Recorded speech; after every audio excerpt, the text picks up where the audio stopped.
New Born baby ఇంటికి రాగానే అమ్మమ్మ, తాతయ్య, నానమ్మ, రిలేటివ్స్ అని ఫ్రెండ్స్ అందరి దగ్గర ఈ పేరెంటింగ్ లైసెన్స్ అనేది వచ్చేస్తుంది. అందరూ పేరెంటింగ్ అడ్వైసెస్ ఇవ్వడం స్టార్ట్ చేస్తారు. ఇలా చేయకు, అలా ఉండకు, మా కాలంలో ఇవన్నీ లేకుండే అని అడ్వైసెస్ ఇస్తూ ఉంటారు. కానీ ఇక్కడ రియల్ క్వశ్చన్ ఏంటంటే, ఈ అడ్వైసెస్ అన్ని కూడా మీ బేబీ కోసం కరెక్టేనా?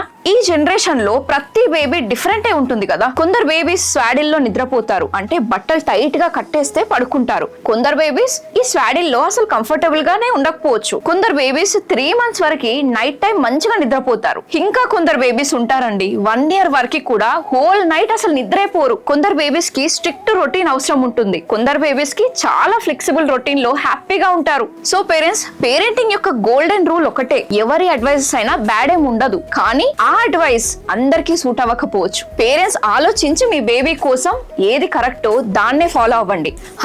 ఈ వీడియోని న్యూ పేరెంట్స్ అందరితో షేర్ చేయండి. ఇలాంటి మరిన్ని పేరెంటింగ్ టిప్స్ కోసం మన ఛానల్ ని ఇప్పుడే సబ్స్క్రైబ్ చేసుకోండి.